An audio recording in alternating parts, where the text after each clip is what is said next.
Hello, welcome to Vishakha astro channel. Vishakha astro channel में आपका स्वागत है। दोस्तों, पाप कर्तर योग के बारे में हम कुछ जानकारी अलग अलग विविध जन्म लग्नों के लिए दे रहे हैं। आज बात करते हैं धनु लग्न के लिए पाप कर्तर योग। विशेष करके आज धनु लग्न में इसलिए हम बात करने वाले हैं, इंटरेस्टिंग इसलिए है क्योंकि 4th हाउस में पाप कर्तर योग बन रहा है। अगर आपकी हॉरोस्कोप में 1st हाउस में 9 अंक लिखा है 9, तो आप धनु लग्न के जातक है। तो यहां चतुर्थ भुवन में सुख स्थान जो कहा जाता है, चतुर्थ भुवन में मीन राशि है, वहां गुरु महाराज आ रहे हैं 13 अप्रैल।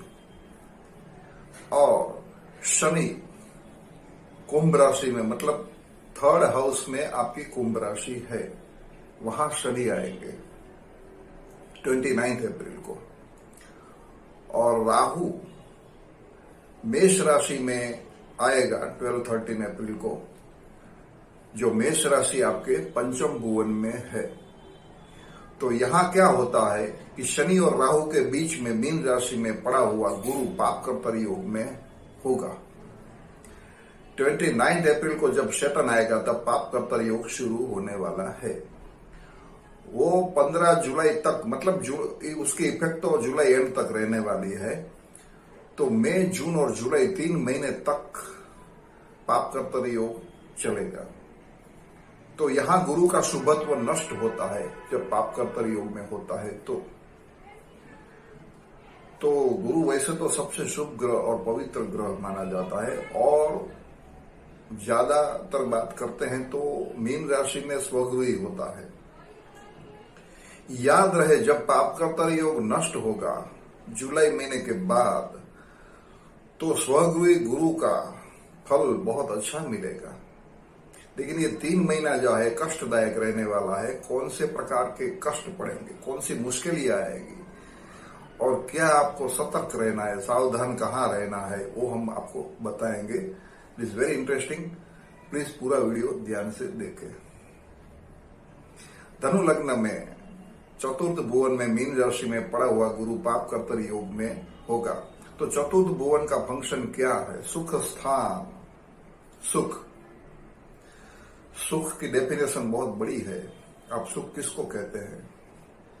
आपका शरीर अच्छा है, आपकी हेल्थ अच्छी है, आपके पास पैसा बहुत है, आपके पास दोस्त बहुत है, आपके रिश्तेदार कभी आपके साथ झगड़ा नहीं करते हैं, आपके परिवार के सदस्य आपको बहुत चाहते हैं। तो ये सब चीजें लोग एक्सपेक्ट रखते हैं। पैसा भी होना चाहिए, प्यार भी होना चाहिए, हेल्थ भी अच्छी होनी चाहिए। तो ये सब चीज को इकट्ठे मिलाकर बनता है चतुर्थ भुवन, सुख स्थान। सुख का मतलब हर किस्म का सुख। तो सबसे पहली बात यहां प्रॉपर्टी की आती है। चतुर्थ भुवन में उसका फंक्शन जो है प्रॉपर्टी, जमीन, मकान, जायदाद, बड़ी बड़ी गाड़ियां, कार, स्कूटर, अच्छे व्हीकल्स, वाहन सुख, मकान सुख, नौकर चाकर, आपके अंदर काम करते हैं एम्प्लॉइज, माता का मातृ सुख भी आता है, हृदय, हेल्थ की बात करते हैं तो हार्ट, चेस्ट, लंग्स, ये सब चीजों पर फोकस रहता है 4th हाउस का फंक्शन। तो यहां ये सब चीजों में नेगेटिव रिजल्ट मिलने वाला है। तो मानसिक तैयारी में रहना है आपको 3 महीने के लिए। ये सब चीजों में नेगेटिव रिजल्ट मिलने वाला है। अगर आप प्रॉपर्टी खरीदना चाहते हैं तो प्लीज वेट कीजिए। पाप कर्तर योग खत्म हो जाने के बाद अगस्त महीने से अच्छे दिन आएंगे। अगस्त महीने के बाद अच्छे दिन आने वाले हैं धनु लग्न वालों के लिए। जब प्रॉपर्टी की बात आती है तो व्हीकल्स भी सेम थिंग। व्हीकल्स आप नया खरीदना चाहते हैं तो भी आप ये पीरियड के दौरान मत लीजिए, पाप कर्तर योग के दौरान। तो चांसेस है आपको कुछ, अगर लोन के लिए अप्लाई करें तो लोन सैंक्शन नहीं हो सकती है, या कुछ व्हीकल्स खरीदी में बाधा आ सकती है, आपको जो भी आपका एक्सपेक्टेशन है फुलफिल नहीं होता है, तो ये सब चीज होती है। अगर आपके पास ऑलरेडी व्हीकल है तो चोरी ना हो जाए, एक्सीडेंट में कुछ डैमेज ना हो जाए, ऐसी बातें हो सकती है, आपको थोड़ी सावधानी रखनी पड़ेगी। आपके घर में नौकर चाकर है तो उसके साथ भी अनबनी रह सकती है, वो आपका कहा ना माने और आए नहीं काम पर, ये सब चीज होती है। या तो कोई सैलरी डिमांड ज्यादा करता है ना, आप उसे निकाल देते हैं, तो ये सब बातें बन सकती है। पाप कर्तव्य के दौरान जुलाई एंड तक आपकी माता जी की सेहत अच्छी अगर नहीं है तो बहुत सावधानी और केयर रखने की जरूरत है। अच्छे डॉक्टर को कंसल्ट कीजिए और माता जी की हेल्थ के लिए बहुत कोशिश कीजिए इम्प्रूव करने के लिए, क्योंकि 3 महीना माता जी की हेल्थ शायद अच्छी ना भी रहे, ऐसा हो सकता है। उसकी सेवा ज्यादा कीजिए, मातृ सेवा कीजिए और उसे खुश रखने की कोशिश कीजिए। अगर आपकी पर्सनल हेल्थ की बात करते हैं तो अगर आपको बीपी, हाई बीपी या लो बीपी रहता है, या कुछ चेस्ट में पेन रहता है या कुछ भी है, तो आपको शायद कार्डियोलॉजिस्ट या हार्ट स्पेशलिस्ट को कंसल्ट करना पड़ेगा। तो प्रॉपर ट्रीटमेंट लीजिए और उसका कहा मानिए, और जो भी खाने पीने की जो भी है आपकी आदत है उसमें शायद चेंज लाना पड़ेगा आपको। लंग्स के बारे में भी यही बात है। चेस्ट, अगर कोरोना के बाद लंग्स डैमेज हो गया है तो उसे भी आपको उसकी ट्रीटमेंट करवानी पड़ेगी।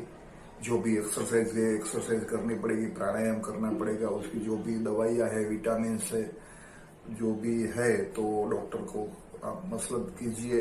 ऐसा हो सकता है आपको ये कुछ गड़बड़ी हो सकती है हेल्थ के बारे में। तो ये सब चतुर्थ भुवन का फंक्शन है। और लास्ट में एक चीज है, अगर आप उच्च अभ्यास कर रहे स्टूडेंट है, मास्टर डिग्री या पीएचडी के बारे में आप कुछ एडमिशन लेना चाहते हैं, या आपको एग्जाम देनी है या ऑलरेडी दी है, तो आपको उसमें थोड़ा पीछे हट करना पड़ेगा। ये जुलाई एंड तक ये पीरियड अच्छा नहीं है। अगस्त महीने के बाद आपके लिए कोई तकलीफ नहीं है उच्च अभ्यास के लिए, तो ये सावधानी रखनी है आपको। और गुरु वैसे तो आपके फर्स्ट हाउस का भी मालिक है, क्योंकि धनु लग्न में धनु राशि का मालिक भी गुरु बनता है, वो भी चतुर्थ भुवन में आया है पाप कर्तव्य योग में। तो फर्स्ट हाउस है वो आपका ब्रेन है, आपके विचार है, आपके न्यूरोलॉजी के न्यूरो डिसीज भी शायद हो सकता है, ब्रेन में कोई तकलीफ हो सकती है, तो भी आपको ये भी एनेरिएशन ऑफ हार्ट, ये भी आपको कुछ कंसल्ट करना पड़ेगा, अच्छे डॉक्टर से शायद जाना पड़े आपको। और आपके विचारों में नकारात्मक वृत्तियां और बढ़ेगी, आपको नेगेटिव विचार आएंगे। मस्तिष्क का कारक है फर्स्ट हाउस, उसका मालिक लॉर्ड जुपिटर पाप कर्तव्य योग में बैठा है। तो आप जो भी सोचेंगे आपकी सोच नेगेटिव ज्यादा रहेगी। तो ये सब चीज ना होने, इसलिए आपको क्या करना है, ईश्वर आराधना बढ़ानी पड़ेगी। आपके इष्ट देवता की पूजा अर्चना आराधना बढ़ाइए, तो आपके लिए बहुत अच्छा रहेगा, मन को शांति मिलेगी। और संयम और धीरज रखना है। ये समय परिवर्तनशील होता है हर एक समय, तो ये वक्त गुजर जाएगा। बस 3 महीने तक आपको सावधानी रखनी है, संयम रखना है। It's okay. Thanks for watching.